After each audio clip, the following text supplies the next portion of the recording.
रात्रि, वही शरद ऋतु की। और भगवान ने क्या किया, आज लिया अपनी बांसुरी को लिया और पहुंच गए यमुना की कछार में। इनके पास में 3 बांसुरी थी, एक संकर्षणी, एक मोहिनी, एक विश्वम्भोनी। 3 बांसुरी थी भगवान के पास में। तो आज इन्होंने उठाई संकर्षणी बांसुरी को और जैसे बजाया तो सारी गोपिकाएं चली नाम ले लेकर के। ये रासलीला की कथा है। रासलीला, रास किसे कहते हैं? रास में होता है ढेर, समूह, रसोमयी सा रासा, सारे रसों के एक समूह को तो रास कहते हैं। पहले के जमाने में किसान लोग रास करते थे, रास लगाते थे, ढेर लगाते थे, फिर उसमें अंजलि बांटी जाया करती थी रास में। तो अर्थात भगवान ने गोपिकाओं का लगाया है ढेर और कामदेव को पराजित किया है, क्योंकि कामदेव पराभव लीला है। भगवान ने बजाई बांसुरी और जैसे वो बांसुरी की तान गोपिकाओं के कानों में पड़ी तो गोपिकाएं हो गई परेशान। हाँ, कुछ गोपिकाओं का वर्णन आया है। संध्या के समय जैसे भगवान ने बजाई बांसुरी तो एक सखी दुहत्योडी ययौ कश्यत। संध्या के समय एक गोपी, माताएं बहनों का नियम है, अब तो सब प्लास्टर का जमाना है, पहले की बात है। संध्या के समय घर में माताएं बहनें लीपा करती थी और जब एक गोपी लीप रही है और लीपते लीपते जब पूरा लीप दिया तो बाद में क्या बचती है? बाद में नहीं बचती जो फेंकने वाली वल्ली जी का कहते हैं। जो भी हो, लिया हाथ में, एक हाथ में गोबर और एक हाथ में वो गंदा जल और जैसे घर के बाहर निकली किला फेंक आए जाके, तब तक भगवान की बांसुरी की पड़ गई तान उसके कान, तो वो हो गई परेशान। अब हाथ में लिए लोटा, एक हाथ में लिए गोबर, कहाँ बजी कहाँ बजी कहाँ बजी कहते कहते वृंदावन चली गई। ये पहली गोपी और दूसरी गोपरी संध्या के समय में एक गोपी ने क्या किया, सारे कामों को कर लिया। वही माताएं मैंने संध्या के समय पे देखो, जब पूरे काम हो जाए हैं तो बढ़िया निकली है साबुन, बढ़िया हाथ धोई है, चेहरा धोई है, निकाल रही है फिर पेटी और श्रृंगार वाली पेटी निकाल लाई गोपी। और इसने किया श्रृंगार, क्या किया, इसने काजल लगाया। काजल एक आंखों में लगा लिया, एक आंखों में लग गया और जैसे वो काजल हाथ में अंगुली में ले करके और दूसरे में लगाना चाहती थी तो प्यारे श्रोताओं भगवान की बज गई बांसुरी और जैसे बांसुरी की तान इसके पड़ी कान तो हो गई परेशान। अब या का करे, ऐसे वह काजल वाली अंगुली आंख में न लगा के कहाँ बजे कहाँ बजे कहाँ बजे अपने ओठन पर रगड़े और ऐसा कहते कहते वृंदावन चली गई। एक और गोपी का वर्णन है, सुन लो।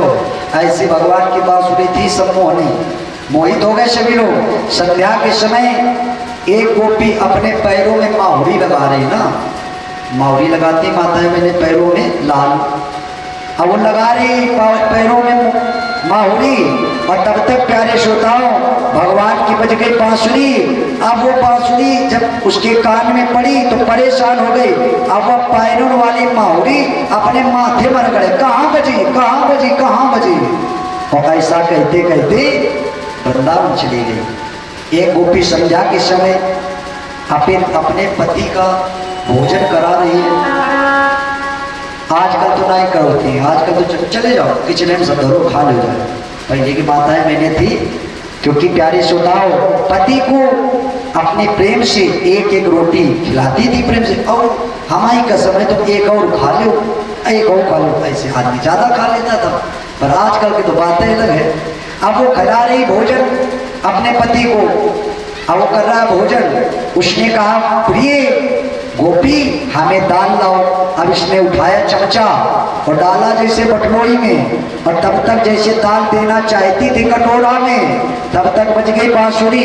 अब वह आंगन भर मान ले वो भगवना और कलछुली और पूरे आंगन में ले घूमे, कहाँ बजी कहाँ बजी कहाँ बजी कहते कहते वृंदावन चली गई।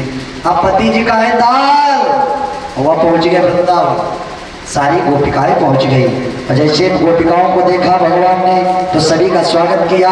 स्वागतम गो महाभागा प्रियम किम करवाणि ते, स्वागत है, आपका स्वागत है, कहिए आप किस लिए आई। और सुनो, ये रात्रि का समय है, रात्रि के समय में तुम लोगों को यहाँ आना नहीं चाहिए था।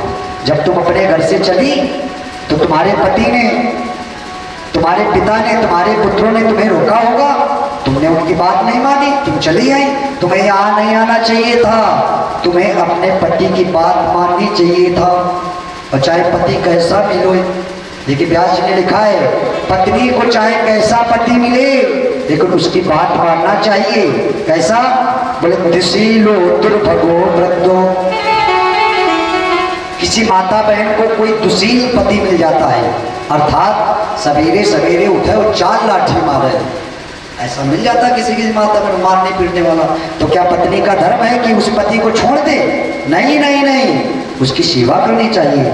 किसी को रोगी पति मिल जाता है, रोगे नहीं, ठीक हुई, जीवन में चलो का क्या करें, तो क्या छोड़ देगा? अरे तो तुम्हारा भाग है, उसकी सेवा करनी चाहिए, पति को नहीं छोड़ना चाहिए। प्यारे श्रोताओं, ज्ञान दे रहे हैं, और जब ज्ञान दे रहे तो इन्हीं गोपियों से एक गोपी निकल के आई।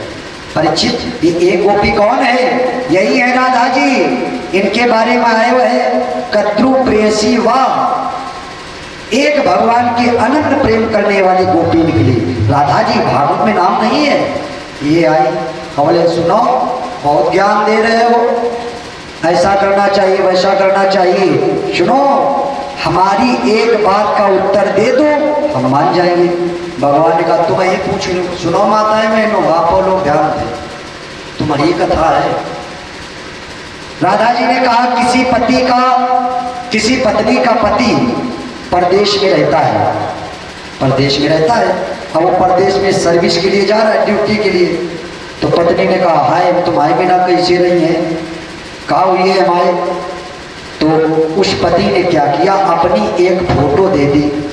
व्हाट्सएप का जमाना तो रहा है ना, फेसबुक का पुराना जमाना, तो एक फोटो दे दी और कहा जब भी तुम्हें हमारी याद आए फोटो को देख लेना आराम से। बोले ठीक। अब चला गया। अब ये क्या करती, प्रातःकाल उठे, नहा धो के पाटा पे धर के पति की फोटो की पूजा करे, आरती दिखाए, भोग लगाए, सब करे। और एक दिन की बात, ये सुबह प्रातःकाल उठी, नहा धो के पूजा कर रही थी, तब तक उसका असली वाला पति आ गया, दरवाजे पे खड़ा है और दरवाजा खटखटाया, प्रिय दरवाजा खोलो। तो राधा जी ने कहा बताओ उस पत्नी को पूजा छोड़ करके दरवाजा खोलने जाना चाहिए कि ना जाना चाहिए? बताओ भाई।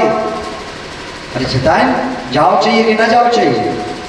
ले हंस रही है, बताओ भाई, उसको पूजा छोड़ के जाना चाहिए या नहीं जाना चाहिए? अरे हमें लगा सब ऐसे मामला है, करने का हो, व्रत होगा, जाना चाहिए। क्योंकि प्यारे श्रोताओं, जब असली वाला आ गया है तो नकली वाले का जरूरत है? आराम से पूजा छोड़ो, आराम से जाओ, दरवाजा खोलो, बढ़िया पूजा करो, सामने मिलो अपन आराम से। भगवान ने भी यही कहा कि राधा उस पत्नी को पूजा छोड़ करके दरवाजा खोलने जाना चाहिए। बस राधा ने कहा ये संसार के जो पति मिले हैं ना, ये सब फोटो वाले पति हैं, फोटो वाले, और आप तो जगत पति हैं। आपके जब हमको बुलाया है तो हम आ गए हैं, भगवान जान गए, ये सब सारी सखियां विशुद्ध भाव में हैं। बस महाराज चालू हुआ, तब तक आ गया कामदेव। कामदेव और कामदेव जब गोपिकाओं के हृदय में आया तो गोपिकाएं विचार कर रही हैं, भगवान अनंत रूप में है, गोपिकाएं विचार कर रही हैं अगर भगवान के हाथ हमारे वक्षस्थल पर लग जाए तो कामदेव विचार करता है ताल ठोक दे, कैसा योगी है तू, माया के बीच में रहकर स्वयं ब्रह्म साबित कर रहा है, लेकिन नहीं कर पाई। सारी गोपिकाएं थक गई। इतने में क्या हुआ, रास मंडल से राधा जी भागी राधा जी, और जैसे राधा जी भगी तो भगवान भी भगे। अब जैसे रासमंडल से भगवान गायब हुए, सारी सखियां अचेत होके गिर गई क्योंकि परमात्मा चला गया। और राधा जी दौड़ते दौड़ते आगे गई और एक जगह धड़ाम से गिर गई। अब रोने लगी, हाय हम बरसाने कैसे जाएं, हम अपने घर कैसे जाएं, हमारे पैर में दर्द हो रहा है। भगवान आए पीछे से, जान गए राधा नहीं है, ये कामदेव है, कामदेव। क्योंकि कामदेव हृदय में व्याप्त है ना सखियों के। भगवान ने कहा राधा क्या हो गया? अरे बोले हमारे पैर में दर्द हो रहा है, हम कैसे चले?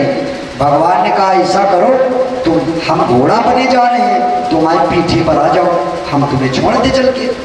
अब राधा बड़ी प्रसन्न, राधा नहीं कामदेव प्रसन्न है, अगर मैंने इसके ऊपर सवारी कर दी तो मैं ताल ठोक दूंगा। कैसा योगी है। और जैसे राधा जी ने पैर उठाया और जैसे धरना चाहती थी, तब तक परमात्मा गायब हो गया, अंतर ध्यान हो गया। और जब भगवान गायब हो गए तो कामदेव भी चला गया। अब तो सारी सखियां आकुल व्याकुल होकर के वहीं गिर गई, अचेत हो गई। अब भगवान को बुला रही है, परमात्मा कहाँ गया? विशुद्ध भाव से यहाँ पर गोपिकाओं का एक गोपी गीत आता है, गोपी गीत। उसकी एक लाइन आप लोग सुन लें क्योंकि एक भागवत के प्राण है, रास पंचाध्यायी है। वो कहती हैं, गोपिकाएं सारी कह रही हैं, जयति तेधिकं जन्मना प्रजा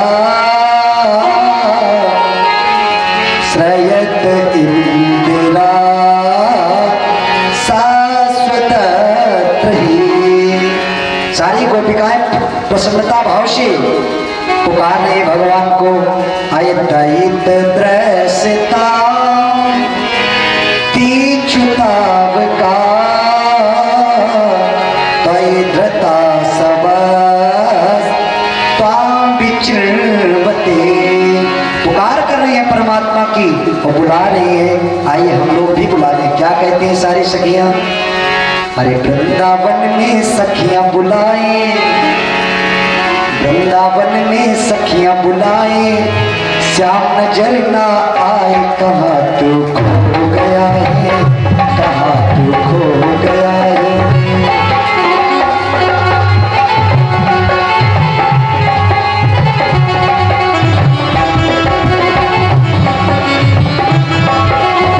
क्या कह रही सारी सखियां?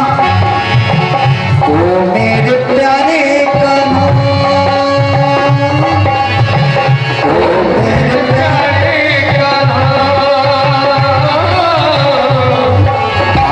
ओ मेरे प्यारे कान्हा, हमको ले चल अपने संग में, अपने संग में। ओ मेरे प्यारे कान्हा, हमको ले चल अपने संग में, अपने संग में। राधा संग श्याम नाचे, राधा संग श्याम नाचे, मैं भी नाचूंगा तेरे संग में, तेरे संग में। राधा संग श्याम नाचे, मैं भी नाचूंगा तेरे संग में, तेरे संग में। हाँ हम सब बैठी आंसू बहाए, हम सब बैठी आंसू बहाए, श्याम नजर ना आए, कहाँ तू खो गया है, कहाँ तू खो गया है। हम सब बैठी आंसू बहाए, श्याम नजर ना आए, कहाँ तू खो गया है, कहाँ तू खो गया है। हाँ नारायण जैसे पुकार की तो परमात्मा जान के विशुद्ध भाव आ गया है। परमात्मा लता पताओं को फाड़ करके आ गए और प्रकट हो गए। भगवान ने अब किया है महाराज सारी सखियों के बीच में। और इस महाराज में भगवान भोलेनाथ भी आए हैं, साधारण लोग नहीं है, देवांगनाएं आई हैं। कथा आती है कि एक दिन मैया पार्वती तैयार हो रही बढ़िया नई नई सूरत वाली साड़ी पहन के, और जब तैयार हो रही थी आगे हमारे भोले बाबा यही खेरेश्वर महादेव आ गए और इन्होंने कहा कहाँ जा रही हो? या तैयारी कहाँ का हुई रही है?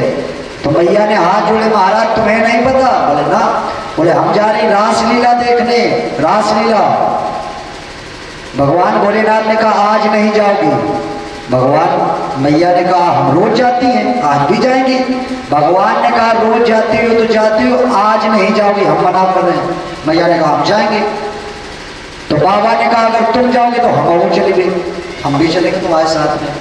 तो मैया ने कहा वहां केवल नारी नारी ही जाती हैं, माताएं जाती हैं, पुरुष नहीं जाते हैं। तो बाबा ने कहा तो जरूर चलिए, हम यू वत्याखंड चलिए कि वन जब नारी नारी जाती तो होत का है वहां, हम देखेंगे चल के। तो मैया ने भी मजाक कर दिया, अगर चलना चाहते हो तो फिर तुम्हें सखी बनना पड़ेगा, गोपी बनना पड़ेगा। भगवान ने कहा लाओ लाओ लहंगा चुनरिया जितनी तुम आई वो साड़ी वाड़ी लाओ। अब बाबा बताओ गब्बर पहने वाले वो कहा जाने साड़ी का पहनना, ले आए साड़ी, मैया ने फेंक दिया। अब दिया पिलाओ, अब बताओ भोले बाबा की कहाँ छाती, वो कहा मैया की छाती। अब क्या किया बाबा ने, एक बाहें इससे डाली और एक बाहें इससे डाल दी, और जैसे बटन लगाओ लागे बटन, तो ब्लाउज छोटा पड़ गया। और जब छोटा पड़ गया तो बाबा ने सोचा ले रही तो छोट पड़ेगा। तो बाबा ने क्या किया, ऊपर को सांस खींची, और जैसे ऊपर को सांस खींची तो खींचा खांची करके वो बटन वटन लगाई, और जैसे सांस नीचे छोड़ी तो पीछे से ब्लाउज अर्र से फट गया। माता ने हाथ जोड़े, महाराज काहे नाक कटवावन चल रहे हो, नहीं बने रहा, हंसी हो जाएगी, लाओ लाओ लाओ साड़ी लाओ साड़ी लाओ। अब दिया साड़ी, तो बाबा ने क्या किया, साड़ी ऐसे बांधी और ऐसे आगे सभी आलर पालर बना के सब आगे खोसली में आगे।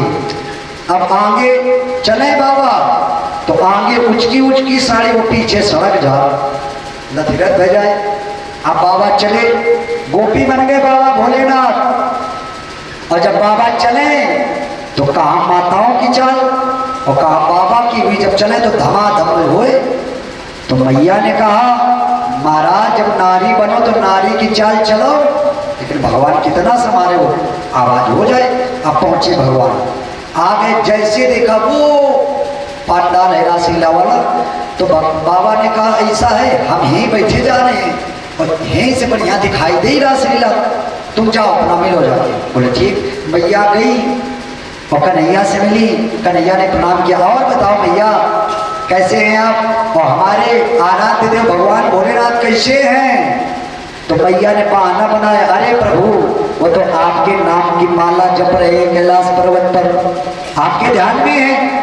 भगवान बात करते रहे और बात करते करते एकदम बोले क्या माता जी, बोले हाँ। बोले वो पीपर के नीचे वो दूर वो कौन सखी बैठी वहाँ। भगवान जान गए।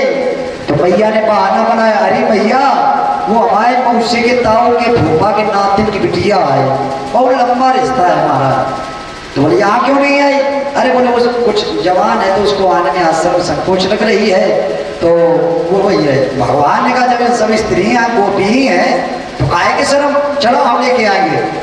अब भगवान जैसे बढ़े तो मैया ने रोका, अरे महाराज तुम न जाओ। बोले कहा है, अरे बोले वो बहुत बड़ी जिद्दी है, ये थोड़ो इन पर काहे जा रहे हो। भगवान ने कहा अगर वो जिद्दी है तो अब जिद्दी है, हम लेके आएंगे। अब भगवान चले। अब इधर भोले बाबा क्या करें, अपना ऐसे घूंघट करें और बार बार देखें, अब नहीं शुरू भाई, अब शुरू नहीं भाई रासलीला, बार बार देख रहे हैं। तब तक भगवान आ गए और जो देखा भगवान को आते हुए तो आराम से घूंघट घूंघट डाल दिया, सब दाढ़ी वाली छुपा ली भगवान शंकर ने। अब आए भगवान बैठ गए और कहते ए बहन जी चलो रासलीला में चलो, ए बहन जी।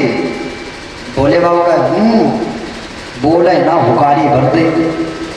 और भाई काहे बोले, अगर बहन जी हो तो बोल रहे है तो बहन जा, बोले कहा थे कैसे भाई बोल दे। बार बार बुला रहे हैं और बार बार बुलाते बुलाते क्या किया, पकड़ लिया बाबा का हाथ और जैसे हाथ पकड़ा इसे कान हो।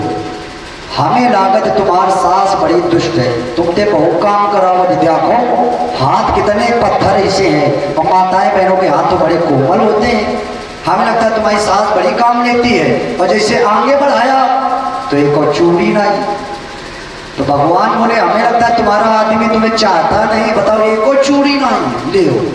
और भगवान बात करते रहे, पीछे से पकड़ा साड़ी को और ऐसे किया जैसे घूंघट खोला तो यूं भारी छाती में ताड़ा धरो भोले बाबा के।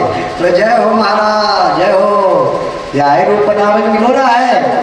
भोले बाबा के नेत्रों से अश्रु निकल आए। प्रभु, मैंने आपकी लीला देखने के लिए अगर गोपी का रूप धारण किया है तो क्या मैं गोपी बन गया?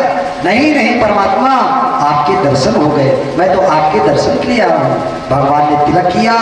अब यहाँ पर अदला बदला हो गया। अभी तक शंकर भगवान थे योगेश्वर, तो योगेश्वर की उपाधि भगवान शंकर ने दे दी कृष्ण भगवान से को। आज से भगवान कन्हैया हो गए योगेश्वर और भगवान भोलेनाथ हो गए गोपेश्वर। आज भी आप चलिए वृंदावन में भगवान शंकर का मंदिर बना है गोपेश्वर नाम का। आज गोपेश्वर महादेव के नाम से विख्यात हुए। बोले गोपेश्वर महादेव की। आइए अब वही गोवर्धन वाली जो पूजा है परीक्षित जी करेंगे।